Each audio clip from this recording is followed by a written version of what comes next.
Até o sul do país, ciclone extratropical deve se formar hoje, entre hoje e amanhã, sobre a região do Uruguai e Rio Grande do Sul. E aí vocês já sabem o que vem depois da história, né? Problemas que podem aparecer. Gabriela Garcia, bem-vinda novamente. Oi, Elisa, muito obrigada. Mais uma previsão de ciclone extratropical aqui no sul do país. Rio Grande do Sul deve ser o estado mais afetado pelo fenômeno que, como você disse, se forma entre Uruguai e Brasil entre hoje e amanhã.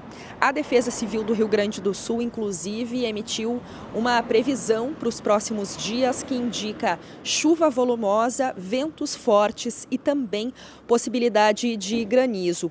Nessa quarta-feira, então, a Defesa Civil do Estado disse que a chuva deve se concentrar principalmente na região sul. Segundo a Climatempo, tem chance de acumulados de até 80 milímetros por dia no oeste e no sul gaúcho. Também podem ocorrer temporais nesta quarta-feira na metade norte do estado, no centro e na região metropolitana de Porto Alegre. Amanhã, a instabilidade ganha força e se espalha para outras regiões aqui do estado gaúcho. Essa previsão causa muita preocupação, acende um alerta nas autoridades, porque a gente já vem de vários dias com grande acumulado de chuva por aqui. Desde o fim de semana, em algumas localidades, já choveu mais que o dobro esperado para todo o mês. Só para vocês terem uma ideia. E a região sul, que deve ser novamente impactada com grande volume de chuva, é a que mais registrou estragos por causa desses temporais dos últimos dias. Inclusive, a Defesa Civil do Estado disse que 14 municípios do Rio Grande do Sul tiveram prejuízos relacionados principalmente à queda de granizo. A gente teve vários problemas em telhados de casas. É o caso, por exemplo, de Bagé, onde o granizo danificou telhados de cerca de 60 casas. A gente tem também previsão e impacto no nível dos rios do estado. No município de Jaguarão, o rio já ultrapassou a cota de inundação. As aulas na rede municipal foram suspensas. Além disso, para vocês terem uma ideia também dos impactos, em Santa Vitória do Palmar, choveu mais de 100 milímetros em apenas um dia. Já em Pinheiro Machado, os ventos ultrapassaram os 80 quilômetros por hora. Nesse momento, cerca de 50 pessoas estão desalojadas no estado por causa desses temporais recentes e, ao todo, cerca de 4.800 pessoas foram impactadas. Portanto, agora a gente tem mais previsão de novas chuvas, ventos fortes, possibilidade de queda de granizo, isso por causa da influência desse ciclone extratropical. Elisa. Muito obrigada. Gabriela Garcia, que aliás conversou com a gente mais cedo, obrigada, hein, Gabi, sobre o acidente. Se você chegou agora, não viu? Uma tragédia gigantesca no Paraná, 23 pessoas mortas num acidente que a gente está acompanhando também isso, tá? Nesta edição do Live.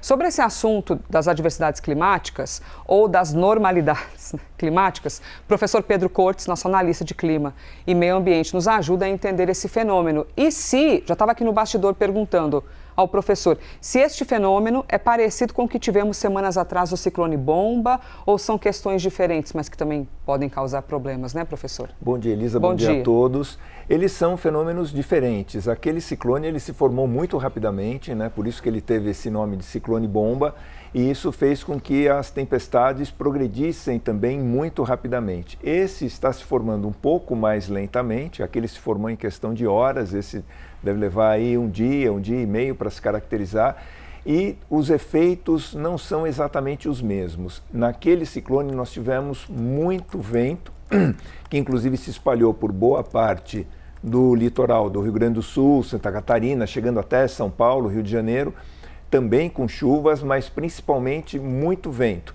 Esse vai gerar mais chuva, vento também, mas em menor quantidade. Depois ele é seguido de uma frente fria que vai resfriar boa parte do sul do país e parte da região centro-oeste. Nós temos duas artes que vão auxiliar melhor a gente entender esse contexto. A primeira delas mostra uma previsão para amanhã, 9 horas da manhã, do acumulado de chuva em 3 horas. Ou seja, isso daqui é o que vai acontecer, segundo o modelo, das 6 até as 9 horas da manhã. A gente vê que ele se concentra principalmente aqui na região sul do Rio Grande do Sul, na fronteira com o Uruguai, mas ele também pega parte do oeste do Rio Grande do Sul e noroeste do Rio Grande do Sul.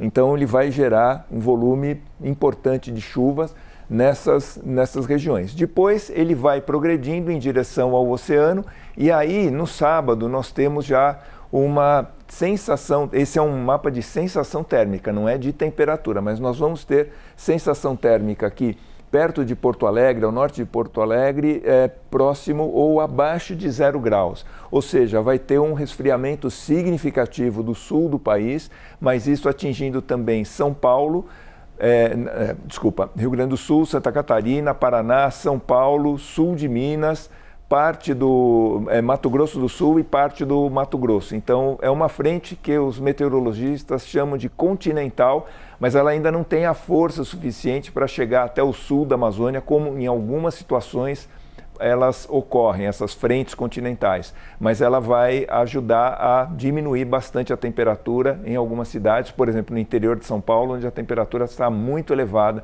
nesses últimos dias. Professor, mais uma questão. Há 2 semanas aqui, a gente falou sobre o ciclone Bomba, com ventos de mais de 130 km por hora e mais de 100 cidades foram atingidas. Esse ciclone de agora, ele tem a característica, o senhor falou um pouquinho dele, mas só para avançar, ele não tem a característica então de ter o vento forte como da outra vez, mas no quesito volume de água é que as pessoas, porque às vezes confunde mesmo e as pessoas já não sabem do que é que elas sentem medo.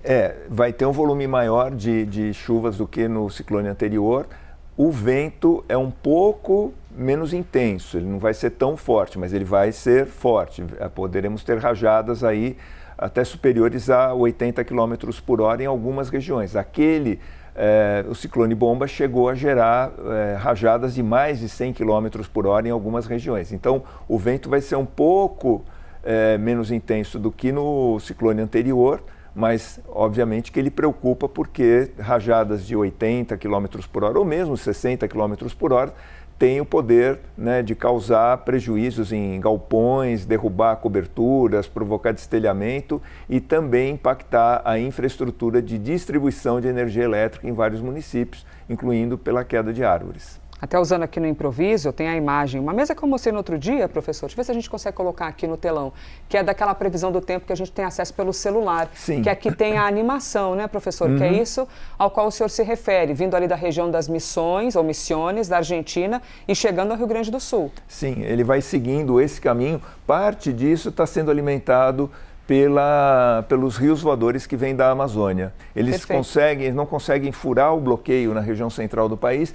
então eles vão correndo entre esse bloqueio na região central e os Andes. Então o pouco de umidade que ainda tem, porque há uma redução de umidade na Amazônia agora por conta do El Niño, o pouco de umidade que tem, ele vai alimentando essa frente mais úmida e vai gerando essas chuvas e na sequência vem uma frente fria empurrando tudo isso para o oceano e aí resfriando boa parte aí do sul do país e um pouco do sudeste também.